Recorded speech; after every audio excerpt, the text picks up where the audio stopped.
I always longed for the simplicity of an ordinary family growing up in foster care.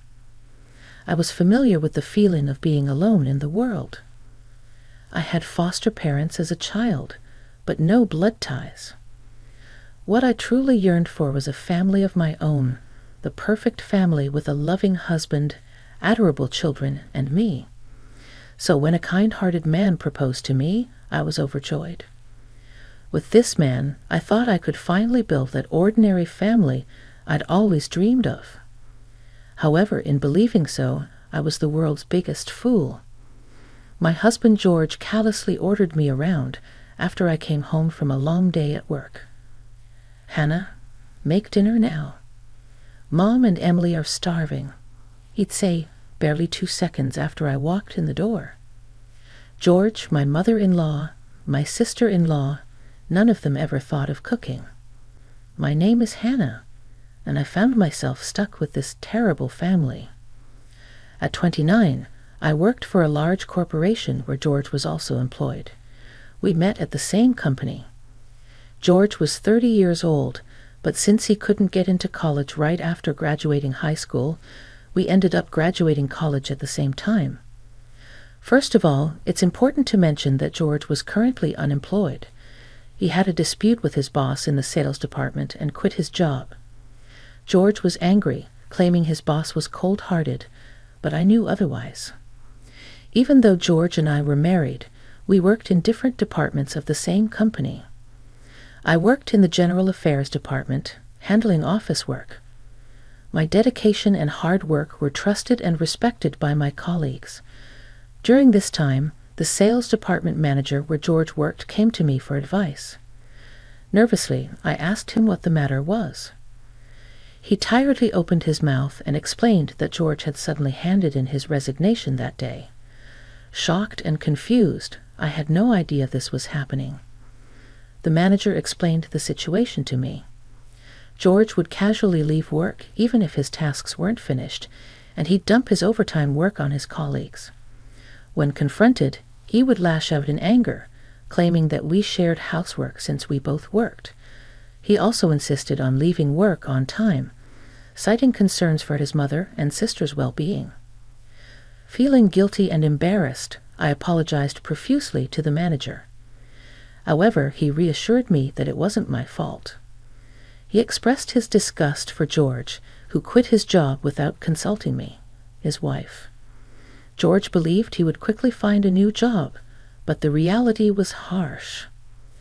Despite his efforts in job hunting, he faced rejection after rejection. He resented his previous boss, convinced that he had sabotaged his chances with other companies. I can swear that my company does not engage in such practices. Even after submitting a resignation, it's common knowledge among working people to stay in the company for at least a month. There are matters like work handover and procedures to be dealt with. However, George slammed his resignation letter onto the manager's desk and went home the same day. It was obvious to me that such an unreasonable person would not be hired by any company. George was content with giving his small severance paid of his mother and sister. He was raised in a single-parent family with his mother and sister Emily. Their father divorced his mother and left, which seems to have been a wise decision. Both my mother-in-law and Emily are healthy and capable of working, but they do nothing. I pay for living expenses and do all the work. Whenever I asked George to help out at home, he yelled at me, saying, "My mother and Emily are my precious family, girl. You should be devoted to helping us out."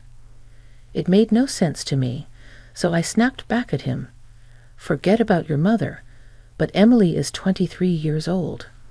At least let her get a part-time job." George adored Emily a lot, who was 7 years younger than him.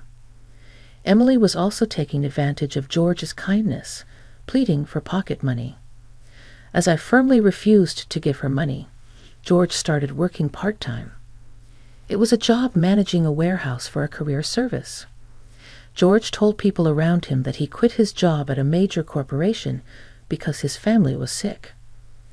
He is a man who lies as he breathes, just to keep his reputation. And so George's part-time earnings became Emily's dating expenses. Not doing any housework or work, Emily started going out with men. I was fed up with my mother-in-law stealing bills from my wallet out of her greed for money. Even if I talked to George about it, he would get mad at me, saying, "Take care of my mom if you're my wife." This is why I can't stand people who grew up all alone in foster care like you. My mother-in-law scoffed at me, calling me wicked. I was living my days with the worst family. But one day, an encounter that changed my depressing daily life arrived. When I came home after buying groceries after work, there were unfamiliar shoes at the entrance, large-sized men's sneakers.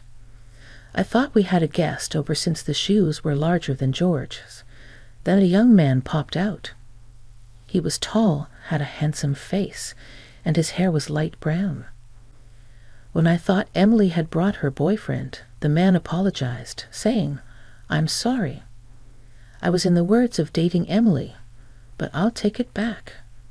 Contrary to his frivolous appearance, his tone was polite, a wise young man making sound judgments. I spontaneously asked the young man, who was about to leave with his sneakers on, "What's your name?" "I'm Emily's sister-in-law, Hannah," I introduced myself. The young man looked up and smiled a little. He looked like a player, but he had a smart expression. After he finished putting on his sneakers, he introduced himself. "I'm James. I work as a bartender." According to him, Emily confessed to him, and he was about to accept, but he declined. The reason was that Emily showed her true nature and spilled everything because of alcohol. "All my money is from George's part-time job. My sister-in-law is stingy and ugly. She makes me work and do housework." James deeply regretted that he was inexperienced and couldn't spot a good woman because of that. But he's a kind-hearted person who couldn't leave drunk Emily alone and sent her home. Moreover, James paid for the taxi fare. Just at such times, both George and my mother-in-law were not at home. So James got our house key from Emily, who was wasted, and carried her to our living room. I couldn't just leave her at the entrance. "I swear I didn't steal anything, ma'am," he pleaded. He seemed to be studying at a vocation school during the day and working as an apprentice bartender at night.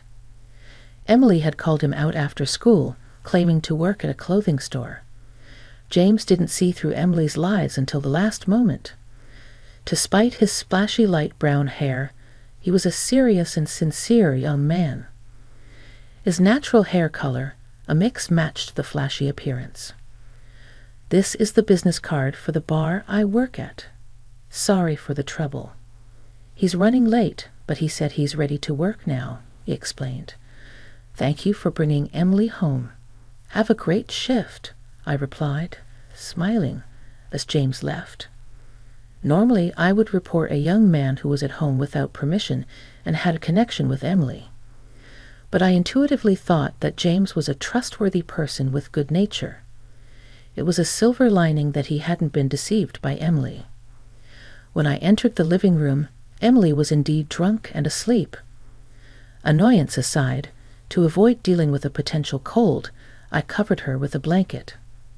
Suddenly, Emily woke up and opened her mouth, unable to pronounce her words exactly. "Hey, where's James, my boyfriend with the brown hair, so handsome?" she mumbled, checking her phone. James had verbally told her he couldn't date her, but it was in vain. Emily was too drunk to understand James' intentions. Cleverly, James had politely declined through a text. Emily had no recollection of revealing her true nature. She cried and grew angry, feeling like James had abandoned her. "What's wrong with me? I've been deceived," Emily wailed, oblivious to her own deception. Ignoring the commotion, I started cooking dinner. When George and my mother-in-law came home and heard Emily's side of the story, George became furious. "Did he mess with you, Emily? Where does he work? I'll punch him for you. We're going to demand damages." Indeed, Poor Emily was foolish and pitiful, completely due to her own resentment. As I worried about causing trouble for James, Emily glared at me. "Anna, did you say something to James?" she demanded, showing me the text on her phone. The message read, "I can't date a liar." Emily had drunkenly revealed everything but thought I was the one who tattled. George and my mother-in-law also confronted me, so I explained the truth of my encounter with James at the entrance. He was trying to take care of Emily and was about to leave the house when we ran into each other. That's all, I asserted, making it clear that I hadn't said anything unnecessary to him. George clicked his tongue and turned his face away from me. "Emily, let's eat sushi today. It's premium sushi," he declared, deciding to order sushi delivery on his own and indulging with my mother-in-law and Emily, all on my tab, without touching any of the dinner I had prepared. The laughter of the three of them echoed through the house. Eating sushi as a family is the best. It makes up for the usual terrible cooking, George remarked between bites. "Really, it's so delicious. It compensates for the usual bad food," my mother-in-law chimed in, joining the laughter, agreeing with them. George laughed along, enduring their mockery. But amidst their joviality, I felt an overwhelming sense of emptiness. Is this the family I had yearned for when I got married? How foolish I had been. Suddenly, the face of my only family member with whom I had become estranged after marriage floated in my mind. For some reason, I recalled James's kind smile and felt a pain of longing. Several days later, a turning point arrived while I was cleaning the house on my day off. George brought me a bank book. Seeing the deposit notification, panic surged within me. The bank book recorded the savings I had carefully accumulated before our marriage. With a triumphant look, George handed me the cash card. "I'm giving the $100,000 you saved to my parents and sister. If you refuse, we divorce," he declared. "This was the money I have been saving for our future child's expenses." I had hoped that having a child would change things, that George might distance himself from his mother and Emily, but George crushed those dreams. "I care about my mother and sister more than our kid. Do as you like." Realizing that building a happy and ordinary family with George was impossible, I showed him the divorce papers I had prepared. "If you accept this, we're getting a divorce. It's over between us," I stated firmly, with joy. George filled in the necessary information on the divorce papers and handed them back, ignoring his elation over the $100,000. I packed my bags and left the house, submitting the divorce papers, which got registered without a hitch. Returning to my adopted father's house, I called him. "Hannah, come back to your family home," he said. I, who had rebelled against my adopted father since adolescence, felt tears welling up. Despite our strained relationship, my adopted father forgave me. Even though I had been ungrateful, living quietly at home, memories from my childhood flooded back. I remembered being taken from the orphanage to my adopted father's house. At that time, I had an adoptive mother who loved me as if I were her own daughter. But she passed away from illness during my junior high school days. I began rebelling against my adopted father. His frequent absences due to work left me feeling lonely. But upon reflection, I realized that both my adoptive father and late adoptive mother had cared for me deeply. Fixated on the idea of a normal family, I had overlooked the love of those closest to me. Now divorced, I felt a huge burden lifted off my shoulders. With this weight off, I threw myself into my work. It was during this time that I ran into James again. As I was leaving work one day, I bumped into the sales department manager in the elevator hall. "Good job today," I greeted him, to which he kindly responded, "You've been through a lot. You look better than before, and I am so happy for you." He sincerely praised me for holding up well after my divorce. As I bowed and entered the elevator, The manager's tone turned serious. "There's a bar that's been talked about in the sales department," he mentioned. "I want to go, but it's a bit too fancy for an old man like me." Despite being married with children in high school, he expressed curiosity about the place. "What kind of place is it? A cafe or something?" he wondered aloud. He then humbly asked me to accompany him. Knowing the manager's sincerity, I agreed to accompany him to the bar. The bar recommended by the manager's colleagues turned out to be a hidden gem in the basement. "Don't be nervous," the manager reassured me as he opened the door to the shop. Inside, the decor was chic, appealing to younger crowds. But what shocked me was when I looked at the bar counter and saw James, the bartender I had encountered before my divorce. He seemed a bit surprised, but quickly greeted me with a smile. "Welcome. It's been a long time, Hannah," he said. The manager, noticing their interaction, raised his voice. "Do you know each other? The women in my department have been talking about a very handsome man working here. He looks like an actor," he chuckled. James, however, downplayed it. "Not at all. I'm just an apprentice," barked Hender. "What would you like to order?" As I was not accustomed to bars, I let James recommend a drink for me. Meanwhile, the manager opted for a non-alcoholic cocktail. The atmosphere was serene, and the clientele were refined. During our conversation, James mentioned that his father was the owner of the bar.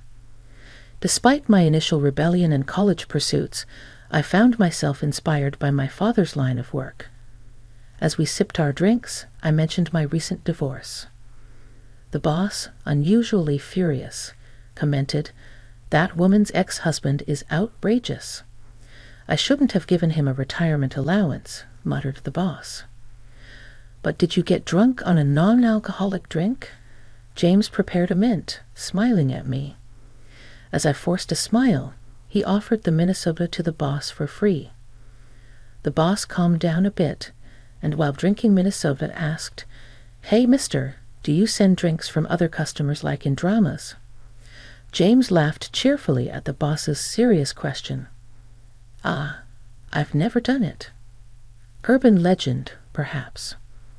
Amidst the pleasant atmosphere at the bar, my phone suddenly rang. I was about to step outside, but James assured me it was okay to answer the call here.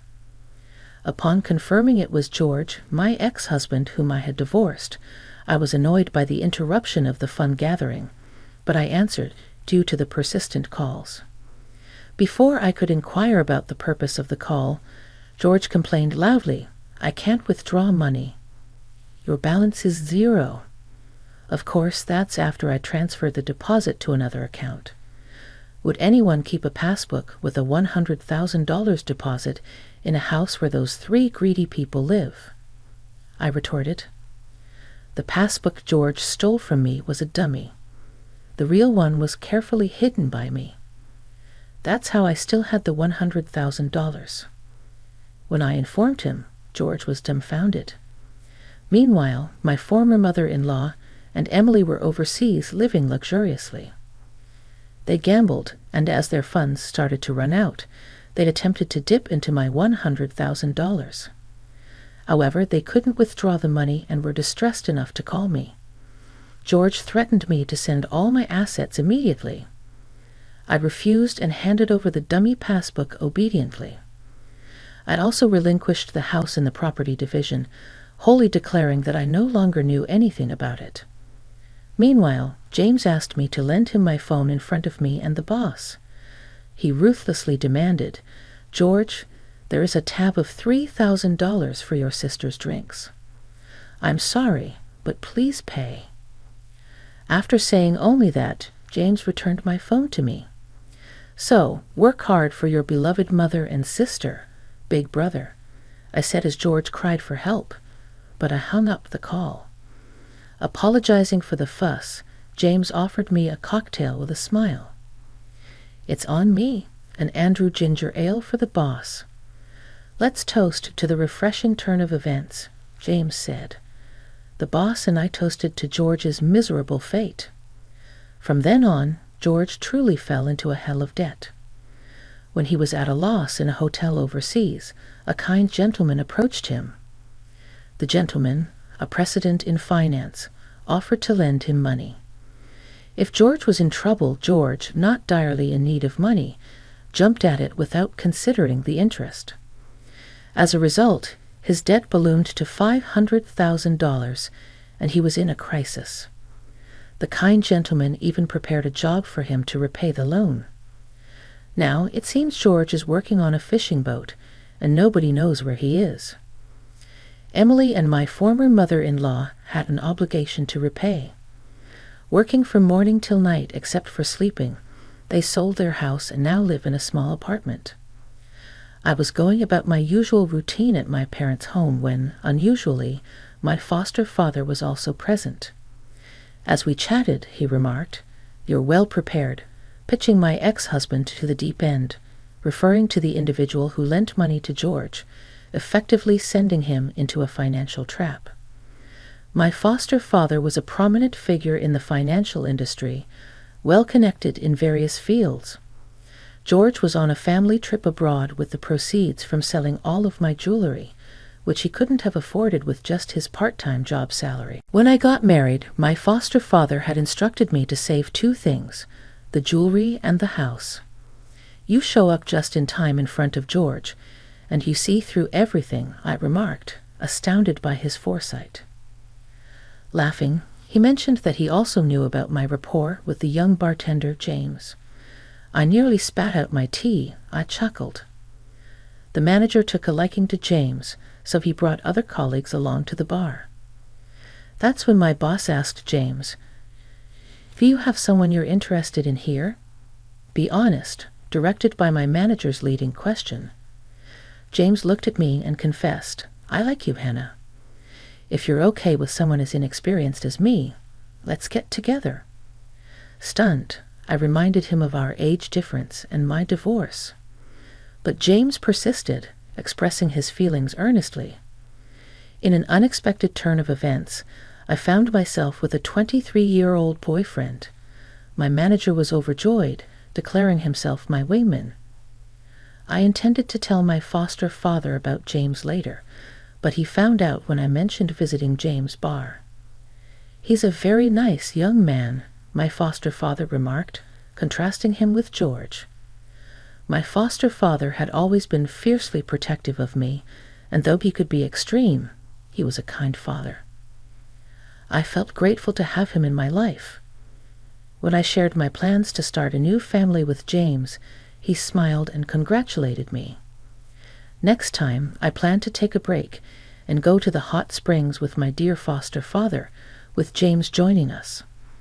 I promised to marry James, and I could already envision a harmonious family dynamic between my father and James. With a smile, I reported my plans to my father, who returned the sentiment with warm congratulations. "Congratulations, Hannah," he said, sealing the approval for my new journey ahead.